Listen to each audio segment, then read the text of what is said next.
booked. I'm literally booked.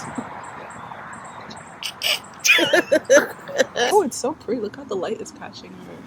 It's so pretty. Is that a person? Where? What's going on? I thought I saw someone. I was like, what the fuck? Do you want to start? I'll start. Hey guys, I'm Fontaine. That's hey guys. We read Luster, which is a novel by, what's the author's name? Raven Leilani. I kept seeing videos of it on TikTok. People, different trends talking about their summer reads, and I knew I wanted to read it really, really badly. I read it, and spoiler alert, I was extremely disappointed. So then Dee wanted to read it. And how do you feel about it? I didn't necessarily want to read it, right? But we read, so she was telling me about this book. She's like, yeah, I'm reading this book, and basically she got duped, right? I see a lot of people say they have beef with BookTok, and I'm starting to understand why. So she's telling me the book, she's like, oh my gosh, it's so triggering, it's so traumatic, blah blah blah. So then I go on TikTok and I enter the book, and everyone's like, oh yeah, it's such a fun, messy, unhinged read, perfect for summer. You know blah, what? blah, Yeah, blah. let me set the vibe. Yeah. So this summer, my goal has been, I want to have a Serena Vanderwooden sort of summer. I want everything I do, everything I read to just kind of embody that. How? I don't know. I work full time, but that was the goal. So It's a vibe. Yeah. So of course I read a lot. I want my books to kind of be about that. I have the Gossip Girl stories. I'm taking a break. This book was on Feral, like Dee said, Feral Girl Reads. I read this book on, what is it? Super messy girl. Oh my God. She's just out and about. Worse than a Serena Vanderwooden read, okay? And key thing here, so many videos said it was funny. Funny. Let's ha funny. You know what? We're kind of going out of order. My apologies. Let's give a little synopsis of the book, right? The main character, Edie. Yeah. She is she's early to mid 20-year-old black girl. She lives in New York, and she ends up in a relationship with a married man. The wife knows about it, and somehow along the way she ends up moving in with him. That's what this story is about. I'm thinking, this is going to be messed with a little bit of smut. That's on my TBR. I don't know about y'all. So, okay, I'll read it. No smut. No one said that, but I was just hoping. No smut. But it's nothing but trauma. Especially being on TikTok, you think that they would go in and say all the trigger warnings. We have notes. There's a slew of them. I don't even think you've listed all of them in here. So let's go through just really quick in case you may not want to watch the rest of this. Yeah. Self-harm, rape, abortion, violence, racism, suicidal ideation, police brutality, drug abuse. What else is there? We can put the rest on the screen. That's domestic violence. Did we say abuse? Just violence. Yeah, so domestic violence. Well, is that domestic? Violence, nonetheless. It'd be dating violence, technically. So that's what this book is about, and that's definitely not how it was advertised. Right. So it's very well written. My stance on this is that no, I would not read this again. I wouldn't have read it in the first place if people weren't calling it funny. And I feel like I can't fully rate the book properly because now what I know is based off of something that I didn't expect to read. You know what I mean? Yeah. So after she told me about it and then I saw the reviews, I was just I wasn't understanding the disconnect. I'm just why is everyone saying this is such a fun time and blah, blah, blah. I'm obviously I trust my sister.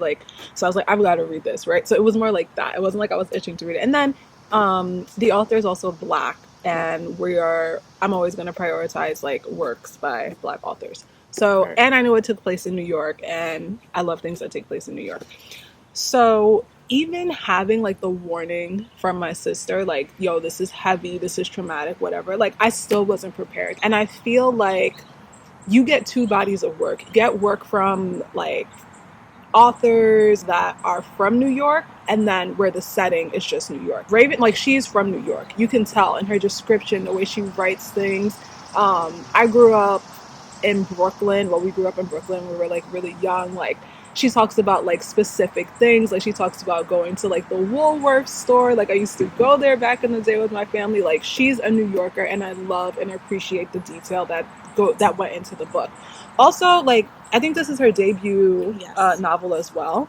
It's so well written, like so much detail, so much emotion. Like she puts so much into her writing, and I appreciate it. Like I am a stickler for details and things like that, and it's really well written. I found myself often at times like smiling and like relatability. There are so many aspects in this book that I could relate to. I found myself kind of vibing with like some of the things that like she's writing about, and then she says, and then I feel like the next second like I got punched in the face. Like there's just something like so out of left field, and I'm just like, what is this? I wasn't prepared even with your warning, so I can't imagine how you felt like going into this thinking that this was going to be a funny haha moment, and then bam, like I can't imagine. So if nothing else, like if you are a Black woman or an ally of Black women, like this is heavy, this is it's traumatic, it's triggering, so just know that going into it. I think we both like, we don't really like to take in like Black trauma things. I'm not. I know some people enjoy that. I'm very much so like,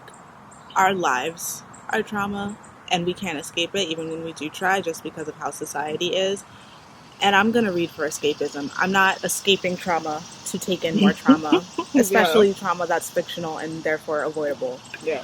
So this just got me because I was reading it like, okay, first chapter, like, okay, she has a rough life. Who doesn't in their 20s? Okay. All right. Like, oh, that's another one. Mommy issues, daddy issues. Okay. Who doesn't? Relatable. You do not get a step forward into this story without like being, like you said, like punched in the face with some backlog trauma. One step forward, okay, this is happening in her relationship. A couple decades ago, this happened to her when she was young. Like, also, that's another thing, the age difference when she had sex for the first time. I don't know if we can consider that part of the rape. I feel like we can. She's underage. I don't know if it's called something else. Like, you know, some states have like Romeo Juliet laws or whatever, but I don't think New York is one of those laws. I know, so ghetto. Oh, there's one more thing. So, like, to all of the people who found this book funny, please let me know what was so funny. I'm calm now, but reading this book was so stressful. I felt like I was on an emotional roller coaster the whole freaking time. And then when I was done with the book, I went back onto TikTok and I'm like, I just need to make sure like I was correct, because like, what was funny? There's audios if you use TikTok, you know, like people will reuse sounds. One's about Feral Girl Summer. This girl isn't feral. She needs therapy. So much there's therapy. That. And then there was another one about, I think, being unhinged. Again, she is not unhinged. I think she's very well put together given the life that she's lived thus far. She's just going through a rough spot. Who isn't? But that's not unhinged. Yeah. And we're a dark humor people over here. So I think something that we touched on before, we were like kind of talking about it, is that I don't think that you could read this book and fully support Black women. Again, of course, this is like a story. Read this book and find it funny and support Black women, and if you think that you do, because this story is just so heavy. And to go and to read this book and to put that, once you get like, you don't even need to get a third of the way into this book to know that, okay, no, this girl is just like really needs help. Yeah. And the way she kind of rationalizes things because of that, in a sense, is funny, but in the way that you would like laugh at a friend that you care about on the way to a therapy appointment, not like laugh and just like, oh, haha, she's just so unhinged. Like, no, babes, let's go on therapy den together. Like, you know, like, no. Yeah. So that kind of frustrates me, because it's like, oh, you think our trauma is funny? There's a lot of, like I said, there's a lot of trigger warnings. Some I can relate to, some I can't. Right. But in all of them, I still see myself, because we understand where they all stem from. And y'all find that funny? As I was seeing like multiple people describe this as funny, like, to be honest with you, it kind of hurt my feelings, because I then have to ask myself, if Edie was white, would y'all still find it funny? No. I don't think you would. I feel like people don't view us as like human beings worthy of empathy. And yes, like, this is a Black author and Edie is, like, she's Black, but like, yo, she could have been any ethnicity, any race, anything. She could have been an alien. Like, I would have felt the same feelings. And it's like, it's very jarring that y'all don't have human feelings towards Black women. Like, it's hard to have community with people who feel like that. Like, I cannot be friends with someone who found this book haha funny and sees nothing wrong with like putting it online too. Like, you uploaded this with your chest, girl. I think the funny thing is that if we're gonna go there, it's just how she rationalizes things. Unless you're just blind to the fact that every single thing this woman does is trauma response. Yeah, okay, it's kind of funny that she thinks this is okay and this is a healthy relationship. It's kind of funny in the sense, like, you know what, like, it doesn't make sense, so it's like, okay. But it's not, I'm not cracking up. My eyes aren't crying from laughing so hard. It's like, Yeah.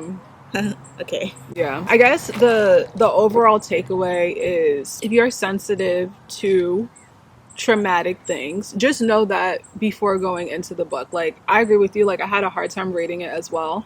But I want to be fair because I'm not somebody who enjoys Black trauma as a form of entertainment. However, I do think that it's important for stories to be told.